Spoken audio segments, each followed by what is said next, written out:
pushed as the future for the industry? Well, we tried them to begin with, and they went to large ones because the small ones cost too much.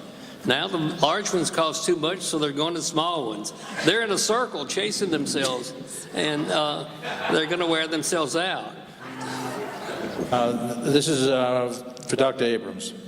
Do you see a correlation between use of mammography and the epidemic of breast cancer? The answer is definitely yes, but not not the way the questioner anticipated. Mammography is a good detection system, even though it's got a lot of false positives. And what's happened clearly is that it is now detecting more breast cancers. If you look at the absolute mortality of breast cancer in this country over the last decade, and the figures come from the government, it's relatively flat. But a lot more have been shown, and therefore many of them have been caught early. But as all of you know, there's a continuing controversy about the efficacy of mammography, and it boiled up just 2 weeks ago in the New England Journal of Medicine when there were a series of responses to a paper, and one of them said that mammography causes breast cancer, and another one said that with mammography you can really get cures, and the third one said, hey, look, talk to your doctor about it.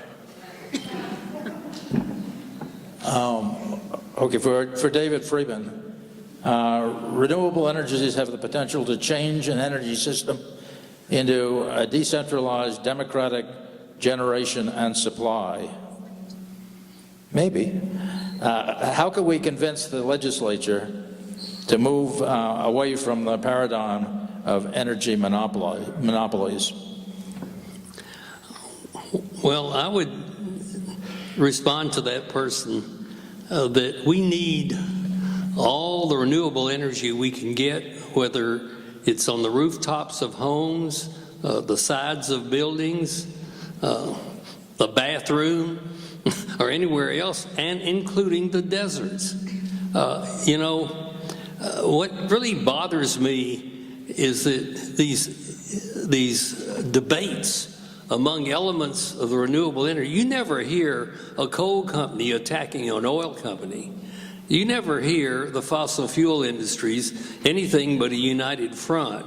Here we are at the beginning stages, and frankly, the idea that the technology can take on the job of replacing most of the money in this country and then take on the job of reforming our government at the same time, they teach you in trying to make things happen to take on one big problem and hammer it home.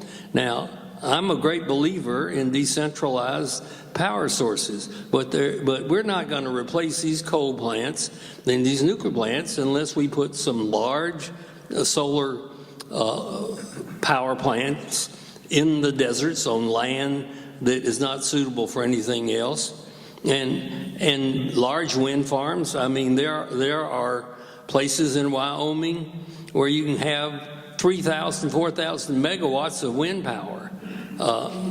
We've got to harness all the renewable sources, and whether in the process we help democracy, that's wonderful, and I think it will.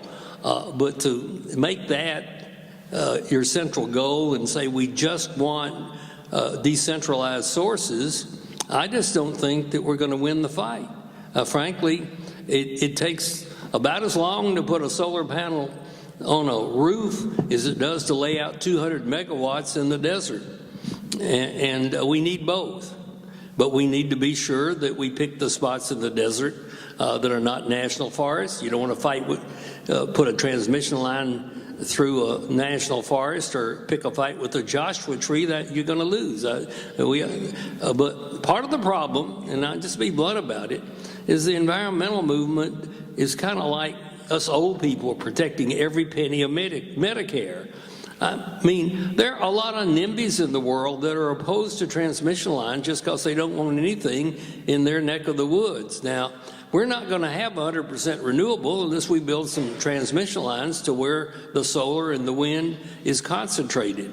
And we need the NIPA, and SEPA, all those environmental laws need to be tougher to say no to a bad project quicker, but also to say yes to a good project quicker.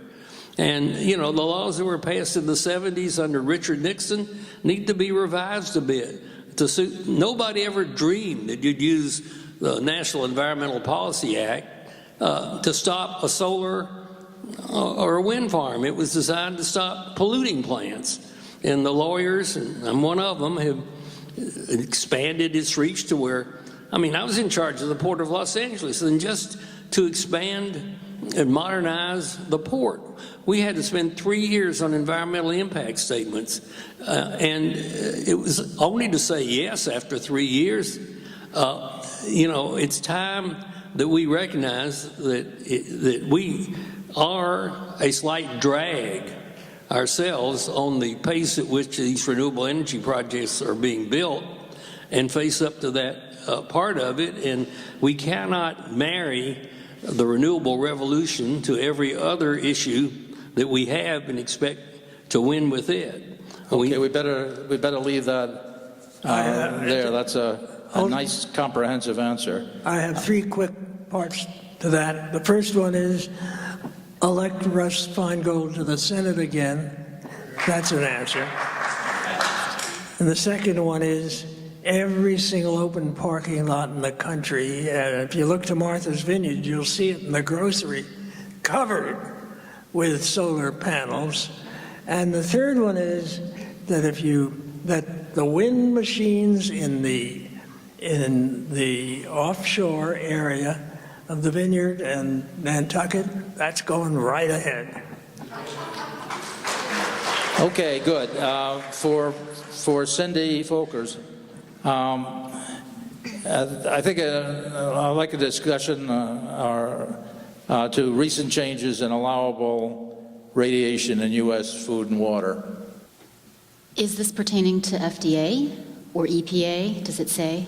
It's just in general, as to whether there have been recent changes in allowable radiation. Well, I tell you what has changed. I don't know about the allowable limits because FDA is the target of what we're trying to do, but I do know that the NRC has raised the background amount of radiation that we supposedly get to. I believe it's 620 millirem a year, which is very, very high. It's been that way a year and a half now, 2 years, I can't remember. Spring of 2010. And that really shocked me. They raised it after Chernobyl. This was before Fukushima, but that includes radon, which not everyone is exposed to, and it includes medical exams, which some people do not get. And they're taking that and they're averaging it across the entire population and saying this is what people get. So that doesn't directly answer the question because I don't know. There are lots of regulations and lots of agencies handle. There are lots of regulations and lots of agencies handle these regulations, and they'll change things and you won't know it for years, or there'll be conflicts between what EPA wants and what FDA wants. It's very, very difficult to tease out at any one time who's in charge of which regulation as far as contamination goes. Well, when are we likely to know how much radiation there is in the fish we buy? Never. That long? Well, if I had my druthers, it'd be, within 6 months. But this is the process. The FDA will take a number of months to look at what our request is, and we're considering it a collaborative effort right now. And we can only go as fast as we can go, but we're starting it now, and we're not starting it a year from now. So. Yeah, it's a bureaucracy. I must say, I think that could be the most influential information in changing the public views. To know if our food is contaminated? Absolutely. Dave. The small oceanic institute down in Monterey that Stanford runs, it's run by a woman professor, has a bunch of tuna which are all kind of caged up of two types, and they have cesium without questioning them, and you can call her up and find out. Good. Okay, Kevin, I think this is for you. Do you know any cost estimates of keeping nuclear waste safe for 240,000 years? If not, why hasn't there been a study? Okay. Well, no, Kevin, you start. I'll take a first whack at it. No, it's a great question. Oftentimes, you know, that 2 cents or whatever figure they put on the price per kilowatt hour for nuclear electricity certainly does not include what Chris Williams in Vermont jokes about as fences and guard dogs forever. I mean, has the dog food been included in the cost per kilowatt hour of radioactive waste that has to be safeguarded till the end of time? And you know, 240,000 years does capture plutonium-239's half-life times 10, probably times 20 would be safer, 480,000 years. But we forced the Environmental Protection Agency in court, a coalition of environmental groups represented by Jeff Fettis at NRDC, to admit that the hazard at Yucca Mountain will persist for 1 million years into the future. And of course, that still excludes iodine-129 with a hazardous persistence of 157 million years. So the costs of really protecting the biosphere forever are incalculable, right? So one last thing I'll say before I turn it over is there was a study done by the Government Accountability Office in 2009, I think, September 2009, that admitted that the dry cask storage at the reactor sites, they were doing a comparison of costs for Yucca, for centralized interim storage, and for dry cask storage on site. And they had an amazing chart towards the end that showed dry cask storage on site indefinitely into the millennia. And they admitted that we're going to have to replace the dry casks perhaps once a generation, perhaps once 100 years. What's the cost of that? It's skyrocketing into the future. It's very true that on a discounted cash flow basis, this planet is not worth saving.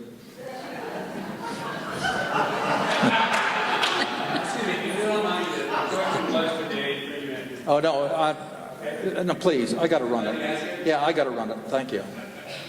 For Herb Abrams, what does ringworm have to do with low-dose exposure? We saw one Israel ringworm study in your graph. What was what? Ringworm, Israel ringworm. Apparently, it was in one of your early graphs. That was ringworm. The study on ringworm really had to do with the exposure to radiation of the scalp. Excuse me. And we used to use radiation for certain benign disorders, thymic enlargement, for example, which was really a myth. But ringworm was an important target. And the scattered radiation hit the thyroid gland, and the incidence of thyroid tumors in that group was high. And that was the report. But that was a long time ago. Let me comment on that, on the ringworm aspect of nuclear waste. I mean, the real issue with nuclear trash is the longevity, and the future costs really don't impress current people. But what does impress them is the fact that the government has failed to do what it promised. The promise was that this trash would be taken away. And you can appeal to the average person and just picture 30 years of garbage piling up in his or her backyard. And that has an impact. I think it's really important that we frame arguments in language that reaches the average person.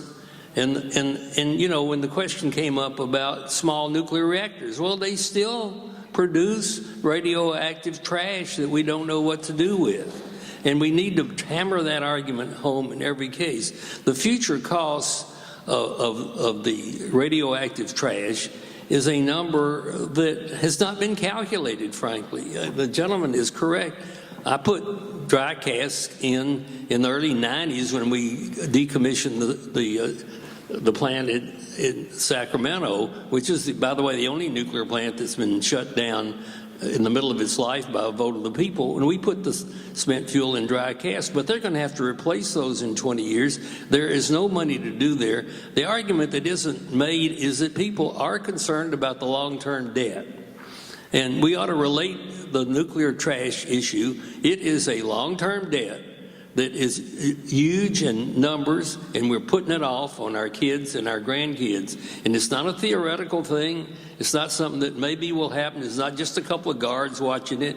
It is a fact that those casks will wear out and they have to be replaced. There's no money to do it. There's nobody that'll be responsible. This is an irresponsible act by this generation that's leaving trash for our children with no money to pay for it. It is worse than the national debt because that's just paper and money. This is radioactive material that we don't know what to do with. We have no right. This is a powerful argument that we're not focusing on. Oh, okay,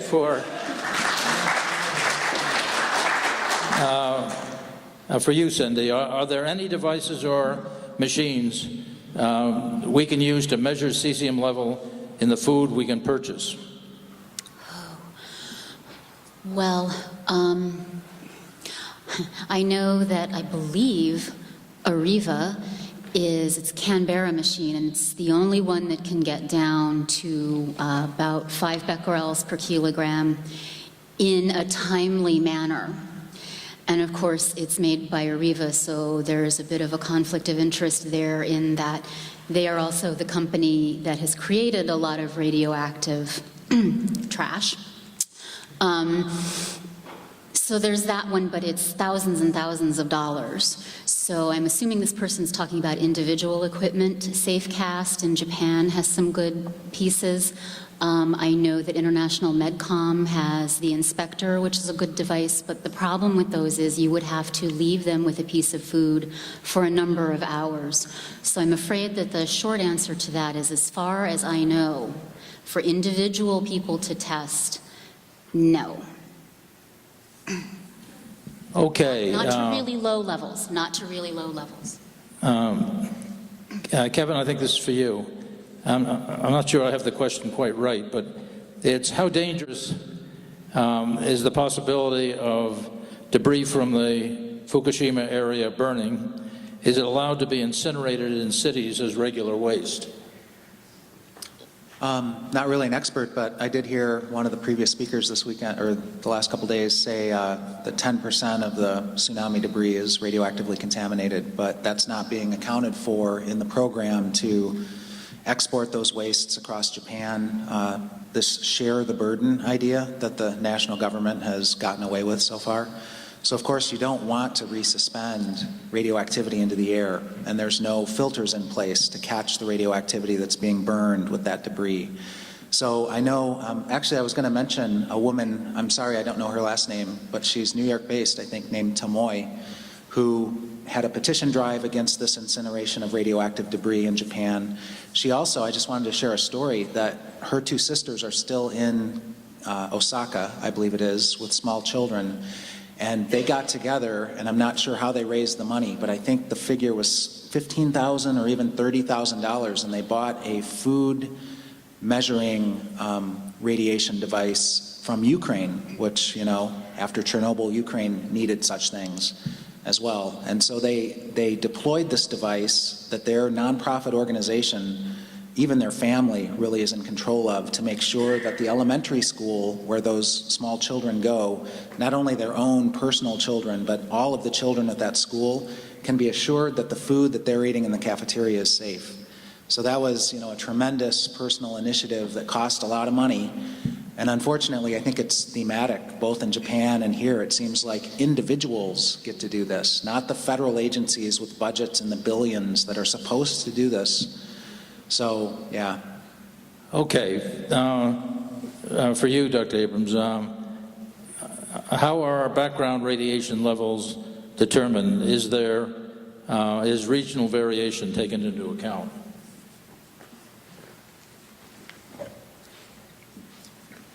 Yes, so, excuse me, yes, so it's, the background radiation can vary. It's not always strictly 3 millisieverts, it's plus or minus. At higher altitudes, it's slightly up.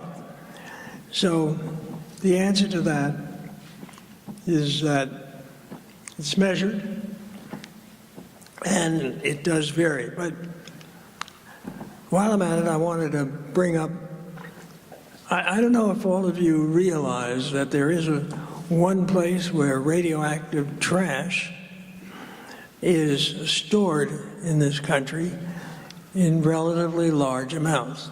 Is that right? Anyway, that's in Carlsbad, New Mexico. And it brings up an important issue. The reason it's stored there is because the people wanted it stored there, or at least they accepted it. And so the question is whether or not that is in any way, shape, or form related to the solution to your garbage. Well, I'm not in favor of bribery as a national policy.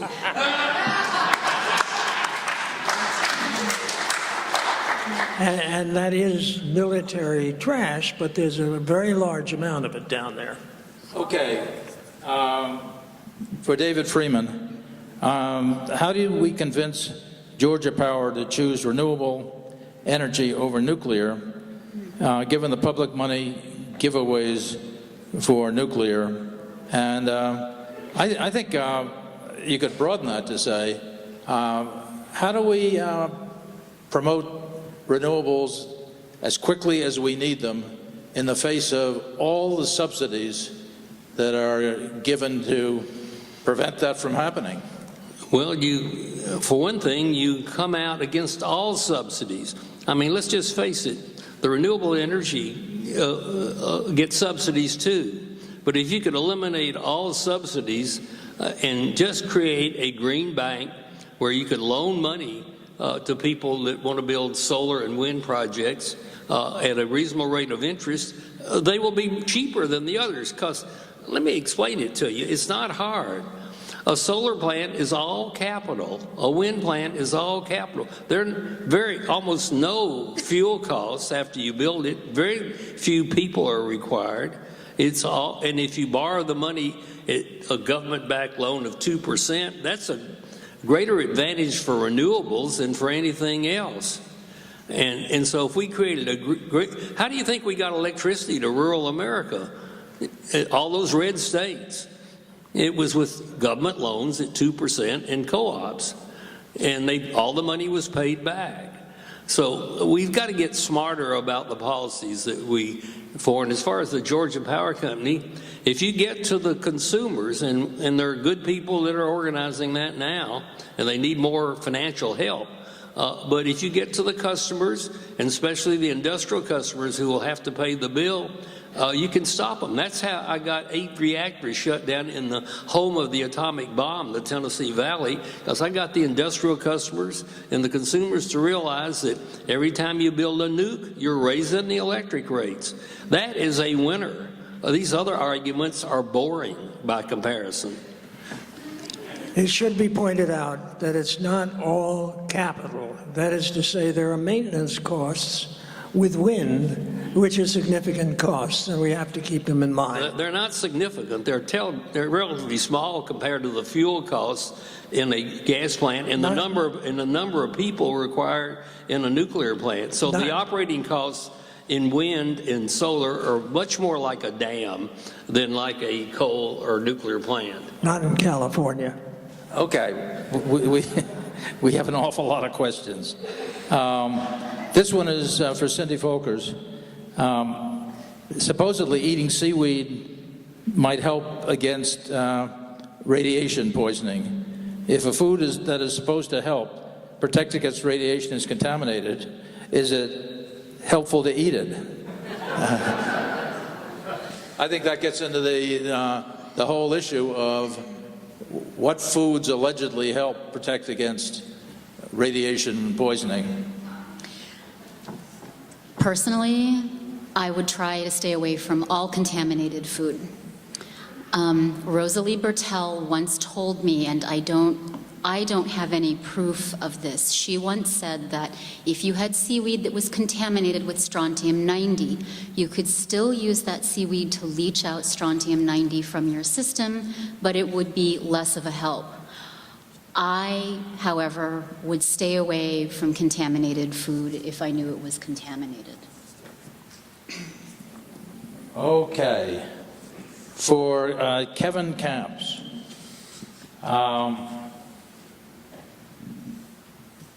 what do you think of Arnie Gunderson's suggestion that Japan use the opportunity afforded by Fukushima to consolidate that nation's nuclear waste at one site? Yeah, it's what a can of worms, what a dilemma. I mean, that example that was given of waste isolation pilot plant in New Mexico, perhaps a mayor there in the 70s, I guess, volunteered the site and it snowballed from there, but Don Hancock in Albuquerque is not too happy about it. Southwest Research Information Center, there is a lot of dissent in New Mexico about WIPP being there in the first place. I mean, they've had some transportation incidents, they've got carbon tetrachloride leaking from the facility, even though the facility assured that that could never happen. So there are problems at WIPP, and actually it's very relevant. I know I'm getting to the answer, but I'm bringing it here first. There is now a big movement to move the Hanford military wastes down to WIPP for burial. And in addition to that, they're looking for a parking lot dump for commercial irradiated nuclear fuel. So, Senator Domenici wanted to create a nuclear sacrifice zone in New Mexico, and we've got the waste control specialists right next door. This is all a threat to the Oglala Aquifer. So in terms of Fukushima, there is a precedent set at Chernobyl that really Chernobyl is being regarded as Ukraine's catch-all for radioactive waste. One problem with that is the dry casks being used at Chernobyl, the ventilated storage casks, are the rust buckets of death of the dry casks. They're so bad that they stopped manufacturing them in the United States by the late 1990s. Those are used in Chernobyl. The Holtec casks, which incredibly won the contract at Chernobyl, are structurally very questionable while sitting still, let alone while they're in transportation. So there are tremendous problems with these proposals. It boils down to treating these places as nuclear sacrifice zones. Yes, they are contaminated. These are heartbreaking decisions. Of course, there are 150,000 nuclear refugees from the 12.4 mile zone that want to move back home, and that's not going to happen, especially, and it's probably appropriate. It's too contaminated. So where would the decommissioning wastes from the molten cores go to? Okay. But it can't stay on the ocean side. The sea levels are rising. So there's a problem with the Fukushima site. Okay, now I'll tell you, we have about 742 more questions, and we have exactly 30 minutes. Herbert Abrams, for you. The Bikini Islander health outcomes after the explosions in the South Pacific were released several years ago. Do their results ever get integrated into beer or other credible studies? The BER committee, by way of answer, took into account all possible sources that might have an effect on their considerations. So that was one, but there were literally thousands of papers and reviews and reports that were reviewed by the committee and its staff. Okay. Now, this one is sort of a broad question, so you still have to handle it briefly. This is for any of you. You have given us a great deal of scientific facts and assessments, but we all recognize the need for meaningful action that will begin to provide essential protection along with abolishing all nuclear plants and weaponry. What are your best suggestions for, for implementation? Yeah, for implementation. on a needed, that is rapid schedule?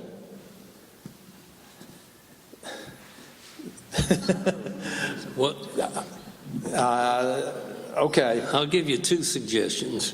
One, call up your utility and say that I just want renewable electricity from you, and I'll pay for it, period. Call your car dealer and tell them that you want to buy an electric car, but you want a reasonably priced electric car in the near future, and your next car will be electric if they'll come down on the price. And I would just... The answer, Go ahead. the answer to that is clearly political action. There is no substitute for getting a movement going in the country or continue it, which really looks to the displacement of corporate America as the producer of much of our legislation, and looks to a really radical change in the culture and in the whole society. It's about the only way we're going to get it. And I would just add to Dave Freeman's phone call to the utility, call your U.S. senators, call your U.S. representative, call the White House, because these new nuclear subsidies that we've been fighting for over a decade now, the nuclear loan guarantees, especially on the state level, so that's going to be state decision makers, construction work in progress. It's the only way new reactors are being built is by gouging ratepayers in places like South Carolina and Georgia, and trying to gouge the federal taxpayer. And if we block that, then they can't compete with the renewable future. Okay, for Cindy Folkers, 98% of pistachios are produced in California.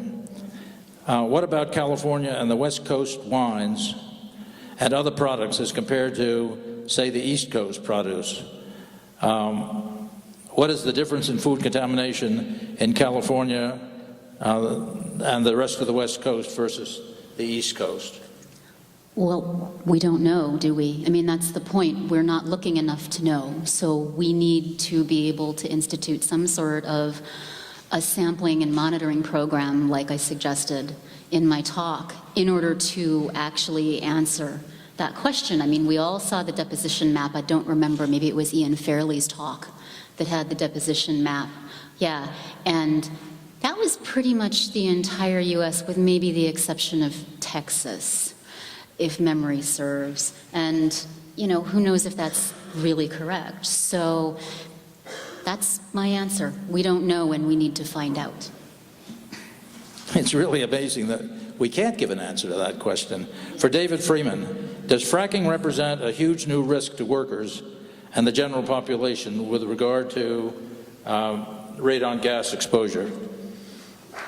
Well, we ought to be opposed to natural gas, period, whether it's fracked or drilled or whatever, because it is a fossil fuel, and they keep advertising it being 50% of coal.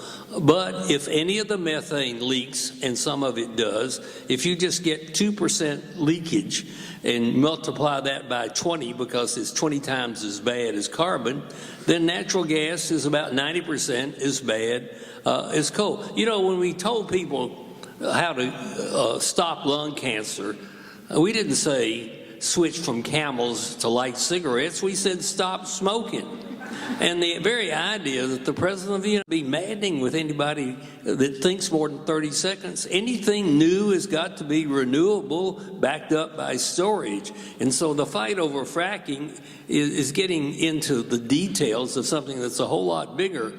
Of course, I'm old enough to remember, you guys will get a kick out of this. There was a project called Project Gas Buggy that the old Joint Committee on Atomic Energy sponsored. We went out to Colorado, and they actually put a damn nuclear bomb into the ground to break up the rock, to get the rock to get the gas to come out. That was fracking atomic style. Well, and I was with them, and I stood at the tent, and the tent pole shook when that thing went off. Well, the gas came up for a while, but Mother Nature beat the hell out of them. The rock just came back together over time, and it was a complete failure. That's why you hadn't heard about it. But the truth of the matter is the fracking is probably a very expensive thing. They're going to have to refrac and refrac. But I think we ought to take this newfound enthusiasm from young people against fracking and broaden it to being against fossil fuels and for 100% renewable. It's an opportunity to bring new life into the movement, but it's not the fracking that's the problem, it's the goddamn gas that comes up and you burn it. Right?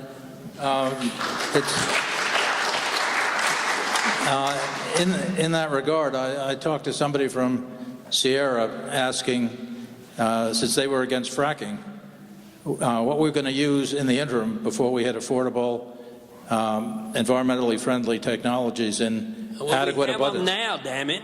Oh, yeah. There is no interim. Well, I must say, I have to take exception. I know. I know your feelings, but I know your feelings.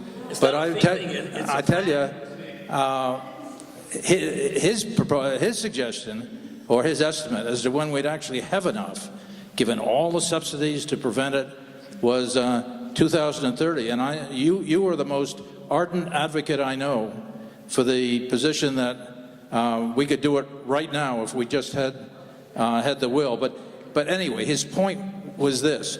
He said, well, Sierra's adamantly opposed to fracking, but they, at least some of them, believe that natural gas, bad as it is the best we have for the interval years.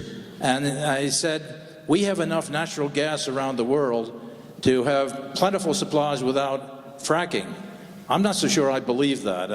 Is that true? We outlawed natural gas as a fuel for power plants under Jimmy Carter because many years ago. The plain truth of the matter is that we do have the technology today to build solar and wind plants and storage facilities. Let's be sure that we don't debate, that we don't have our own set of facts here. What is lacking is the willpower and the political power to make it happen. But it is a fact that you can replace a coal-fired plant by building solar and wind and storage. And we're doing it in California and other states. So don't baffle me with this stuff. I don't care what somebody in the Sierra Club said. I mean, I've worked this issue personally. I've been in charge of utilities that have put in solar plants. And in California today, we've gone from 0 to 20%. We're not building new gas-fired plants in California. And California would be the 7th largest country on earth if it were a separate nation. So don't tell me that that it can't be done. I know the political problems with getting it done, but the problem, part of the problem is people keep saying that it's not here now. They're just wrong. It's not here because we don't have the policies in place to make it happen. Well,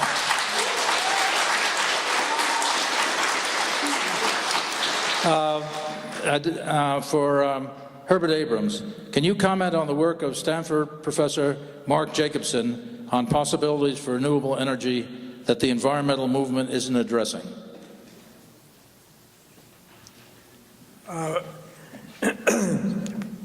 First of all, I want to take issue with my friend to the left of me.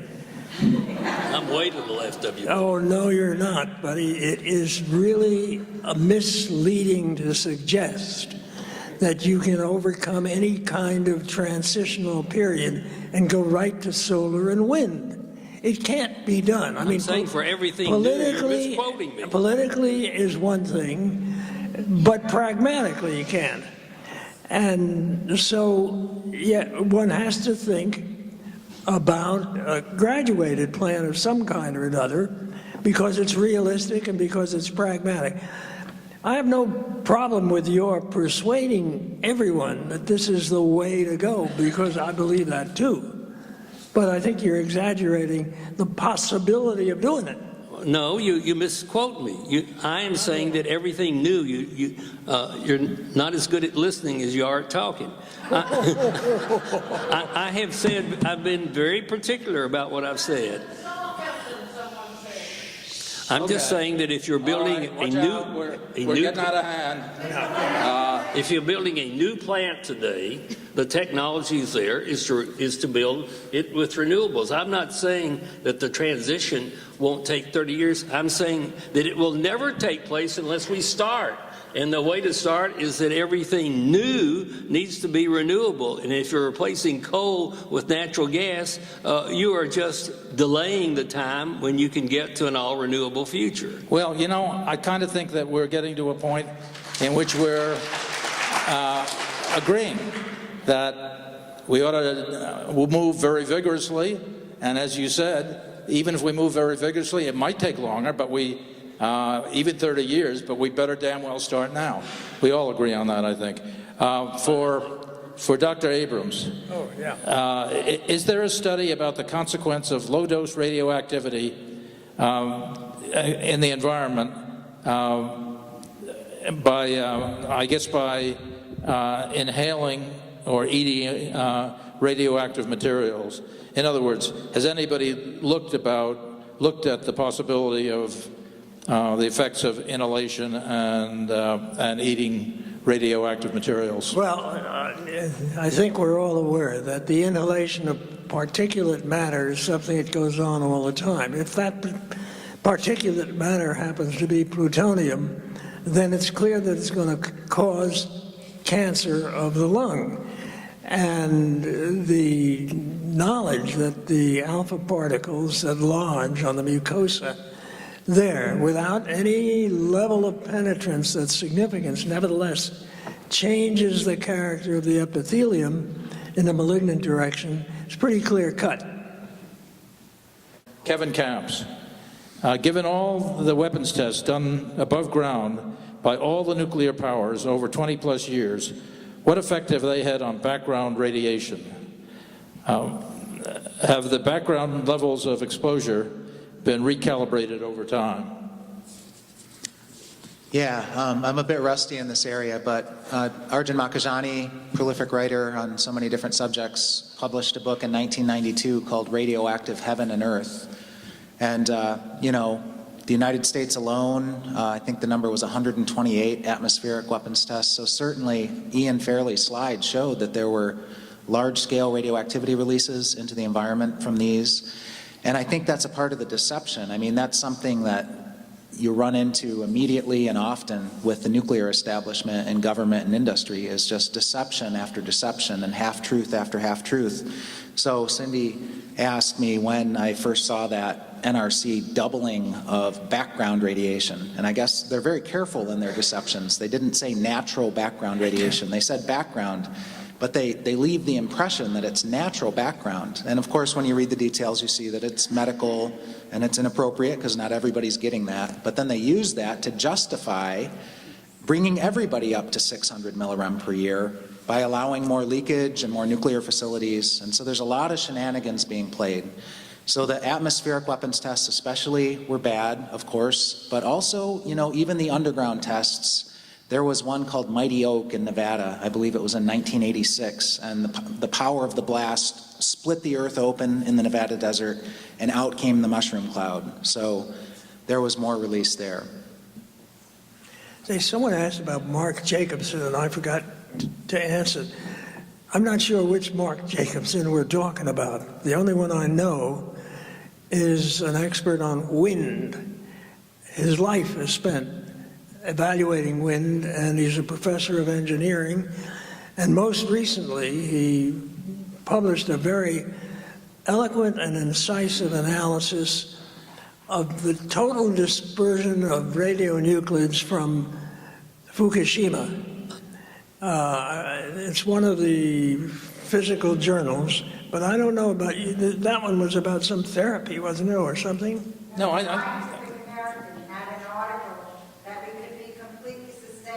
globally by 2030, and Mark Jacobson was one of the authors of that. okay. There's a report about New York State possibilities for renewables. Now, wait a minute.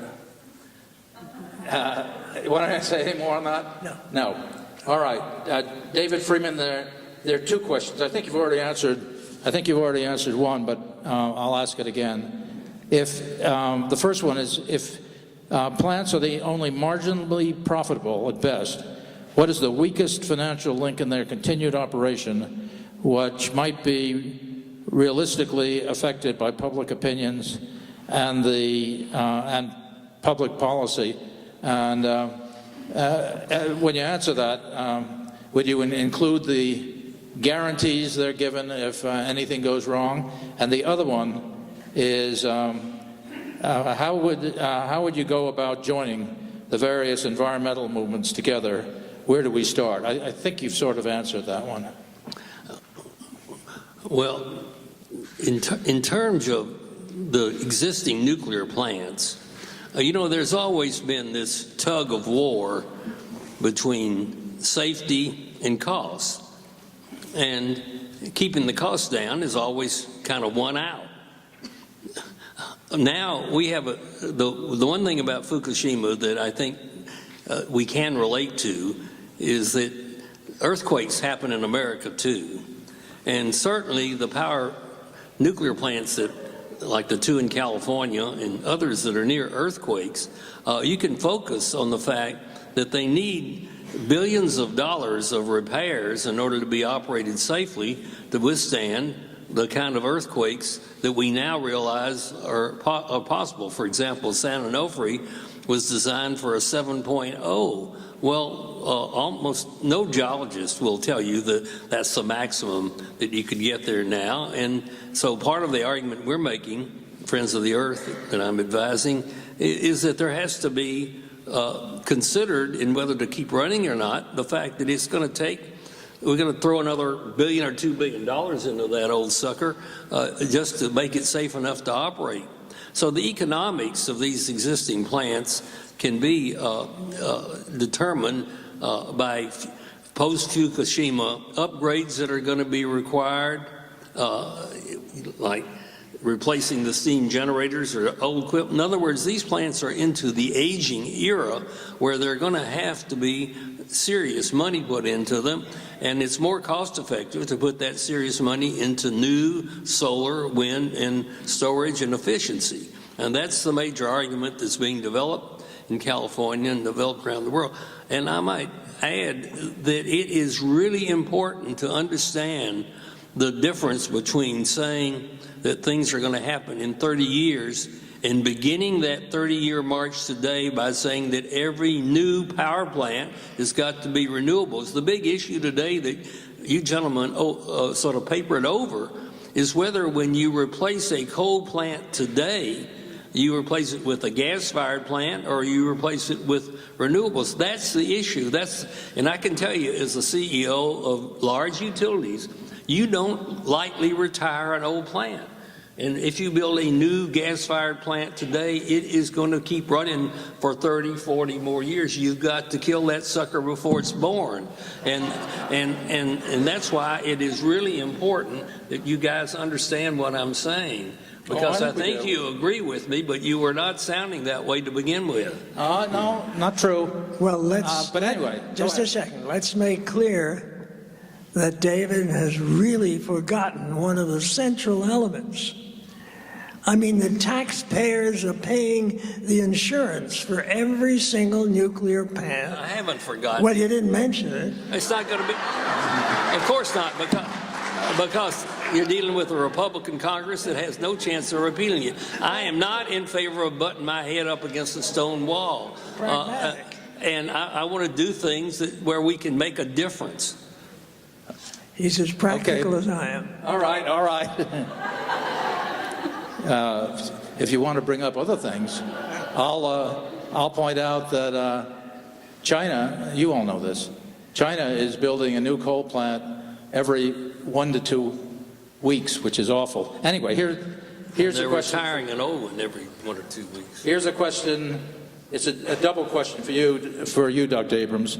Please address the cumulative genetic risk across generations. And the second one is, your chart showed that 18% of our radiation exposure is man-made. Was this chart updated to include radiation from nuclear power disasters, including Chernobyl and Fukushima? To answer the second question, the chart in its construction included everything that was a source of man-made radiation to man.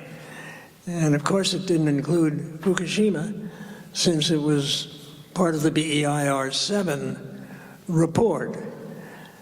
But Fukushima would not really have affected the percentages that we showed, that's for sure. Now, what was the first? The genetic risks. Yeah, genetic threats across generations. Of course, I'm not a geneticist, but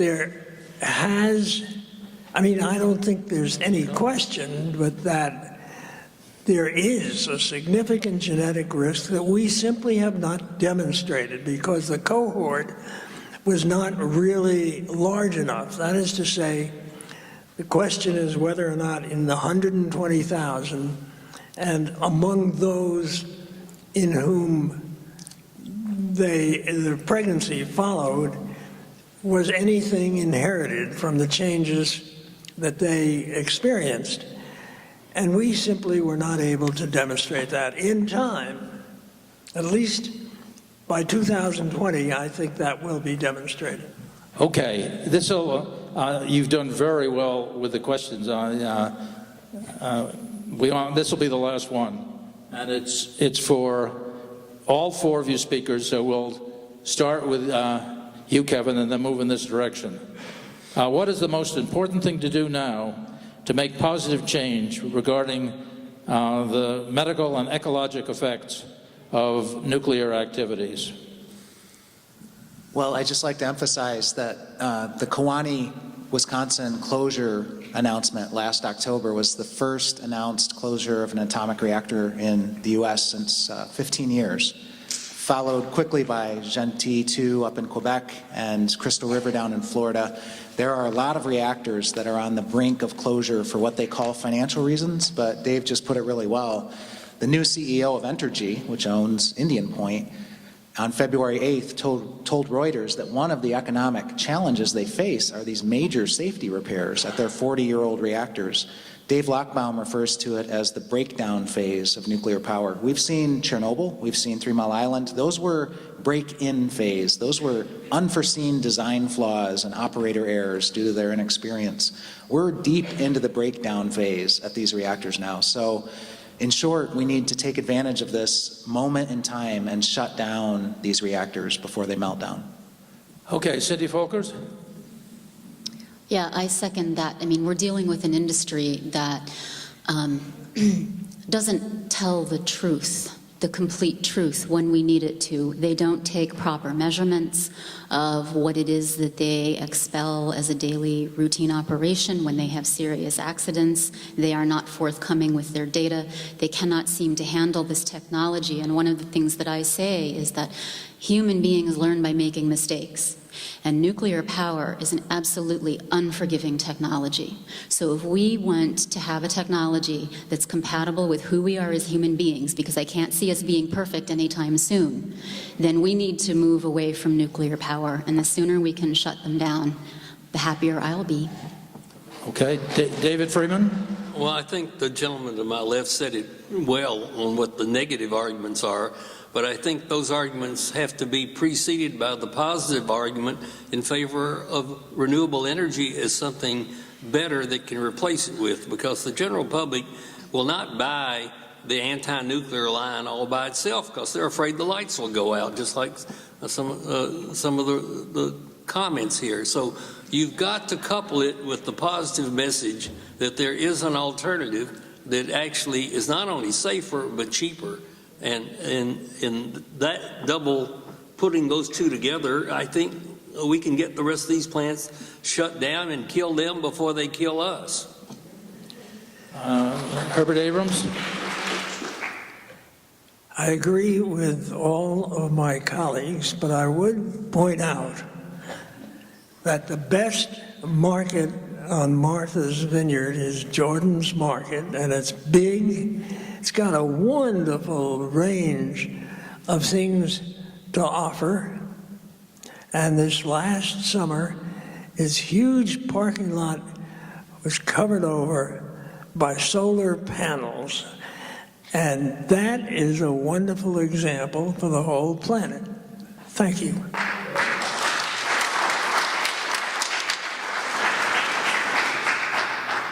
And I take it you all agree that for individuals, It is get involved in organizations, and you can always find them in your community, and it's just a matter of deciding to take the time to do it, but the odds are that most of you are doing it now. I don't think we can take any more questions. All right. May I please have maybe 30 seconds? You got 30 seconds. I want to raise an issue that I do not believe has been introduced here throughout this symposium. We can argue the different methods, nuclear, gas, this, that, and everything. One of the elephants in the room that we haven't taken on is energy efficiency. We are horrible at it, truly dreadful. We're gluttonous.